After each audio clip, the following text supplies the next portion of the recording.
Dark screen, sound of heavy rain, gunshots in the distance. Between 2016 and today, the Philippine government officially counted 6,252 drug suspects killed. Human rights groups estimate the real number is closer to 30,000. Someone is lying. And tonight, you'll discover who. Black and white footage of crime scene tape fluttering in the wind. This is the story of the deadliest anti-drug campaign of the 21st century. A war where the truth became the first casualty. Manila street at dawn, bloodstains visible on concrete. June 30, 2016, Rodrigo Duterte becomes president of the Philippines. Within hours, he issues a chilling directive to police and citizens: kill anyone connected to drug. Not arrest, kill. Sound of sirens, police radios crackle.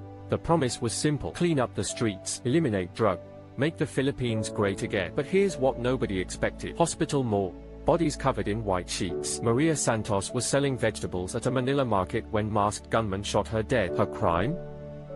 Living in a neighborhood marked for cleansing. Pause. Sound of heartbeat. She had no criminal record, no connection to drugs. She was just in the wrong place when the war began. Young boy crying, holding a photograph.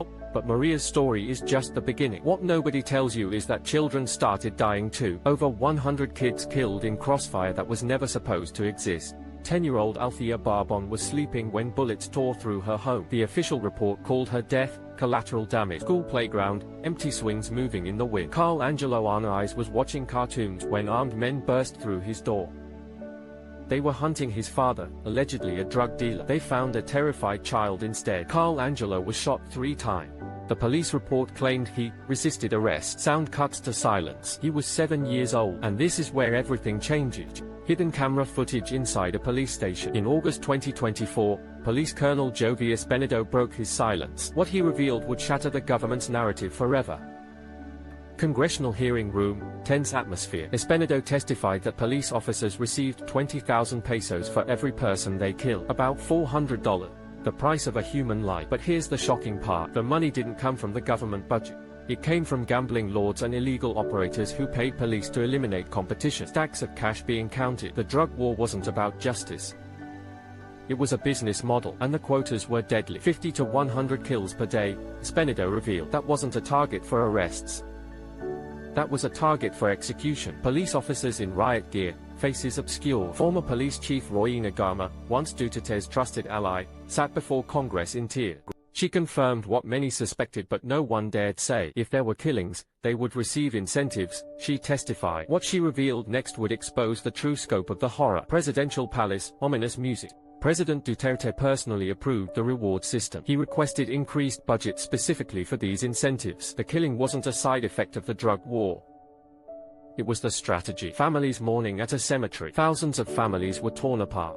But the propaganda machine painted every victim as a criminal who deserved to die. Until the survivors started speak. Woman with scars, face partially shadowed. Rosa Manalo survived a police raid on her home. She watched her husband die in front of their children. The official report claimed he was armed and dangerous. He was holding our baby, she whispers. That was his only weapon. But this is where the story takes its darkest turn. International Criminal Court building in The Hague. March 2025. The International Criminal Court issues an arrest warrant for Rodrigo Duterte.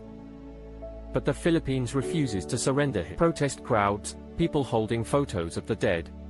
What nobody tells you is that the drug problem got worse, not better. Despite 30,000 deaths, drug availability increased during Duterte's presidency. The war was a failure by every measure except one: it eliminated the poorest drug users while leaving the wealthy dealers untouched. Luxury cars and mansions in Manila's wealthy districts. The big fish were never caught. They were protected because they were the ones paying the police. The drug war wasn't about stopping drug. It was about controlling who profited from them. Children playing in the same neighborhoods where the killings occurred. Today, 6 years later, the streets of Manila tell a different story than the government's propaganda. Drug dealers still operate open. Poverty remains crushing. Violence has become normalized. But the families of the Elena Cruz lights a candle every night for her son. He was killed in a police operation when he was 17. His crime was being poor in a neighborhood targeted for cleansing. They called him a pusher, she says. He couldn't even read. And here's what nobody expected. International news reports flashing on screens. The Philippines drug war became a model that other countries began copying. Brazil, El Salvador, Bangladesh, The virus of state-sanctioned murder was spreading globally. Maps showing countries with similar policies. What started as one man's promise to clean up his country became a blueprint for authoritarian regimes worldwide. The propaganda was simple: frame mass murder as public safety. But the truth was always darker. Forensic experts examining evidence. Forensic analysis of crime scenes revealed a disturbing pattern. Most victims were shot at close range. Many showed signs of torture. These weren't gunfights. They were executions. Police body camera footage, grainy and disturbing. Leaked police footage shows officers planting drugs and weapons on body. The evidence they claimed justified the killings was manufactured after the victims were already dead. The system wasn't broken. It was working exactly as designed. Congressional hearing, emotional testimonies. In November 2024, Rodrigo Duterte appeared before Congress.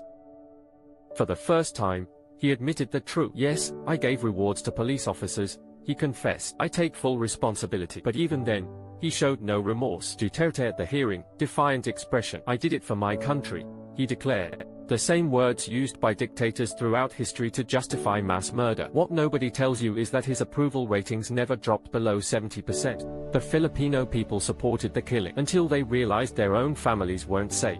Empty chairs in a living room, family photos on the wall. The Ramirez family thought they were safe, middle class, educated, far from the drug trade. But their teenage son had experimented with marijuana.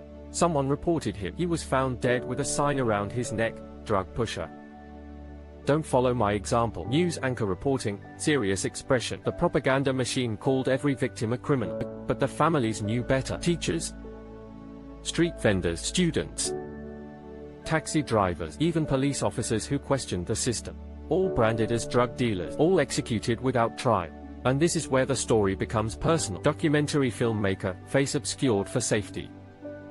3 journalists who investigated the drug war received death threats. One disappeared. Another fled the country. The truth became too dangerous to tell. Social media posts. Social media became weaponized. Fake news portrayed victims as monsters. Families couldn't even grieve. Public mourning became suspicious.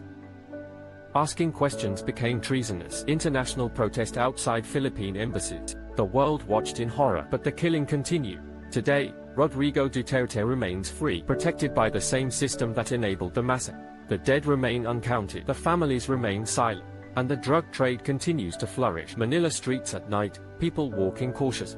But here's what nobody expected to happen. A new generation is growing up, children who witnessed the horror, teenagers who lost parents to state violence.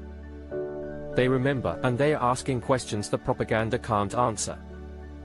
Young activists holding signs, faces determined. Why did the poor die while the rich drug lords thrive? Why did children pay the price for adult crime? Why did a war on drugs become a war on the powerless? International Criminal Court prosecutors speak. The international investigation continues. Evidence mounts daily. Witnesses are finally speaking. Justice moves slowly, but it moves. Families of victims, standing together in solidarity. The families refuse to forget. They organize quiet, they document. They preserve evidence because they know that someday, somehow, the truth will matter more than propaganda. Children playing in a playground, innocent and hopeful. The drug war officially ended when Duterte left office. But its legacy remains written in blood on Philippine streets. 30,000 souls cry out for justice from unmarked graves.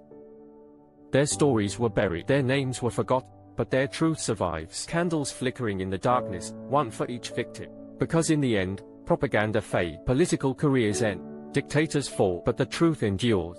The question isn't whether justice will come for the architects of this horror. The question is, will we learn from this tragedy before another authoritarian promises to solve complex problems with simple violence? Global map showing countries with similar policy. The drug war in the Philippines was sold as, but the template has spread, the propaganda has been copied. And somewhere tonight, another politician is promising voters that murder can masquerade as justice. News footage from Brazil, El Salvador, other countries. The victims in the Philippines died for many reasons, but above all, they died because we believe that some lives matter less than others. That poverty is a crime punishable by death. That fear justifies atrocity. That propaganda can replace truth. A single mother visits her son's grave, places flowers. Maria visits her son's grave every Sunday. He was 22 when police killed him. His mother called him her heart. Long pause, sound of wind through trees. She lights a candle, says a prayer, and whispers the same words every week. The truth will come out. It has two. Black screen. White text appears slowly. In memory of the 30,000 who died for someone else's definition of justice. Pause. The truth endures. The drug war in the Philippines proves that propaganda can convince good people to support evil. But it also proves that truth, however buried, eventually finds its way to light. The question is, what will you believe when the next politician promises you that violence is the only solution? Will you demand evidence, or will you trust the propaganda? The choice, as always, is yours. Final sound, a child's laughter, hopeful and pure. Will you demand evidence, or will you trust the propaganda? The choice, as always, is yours. Final sound, a child's laughter, hopeful and pure. The choice, as always, is yours. Final sound, a child's laughter,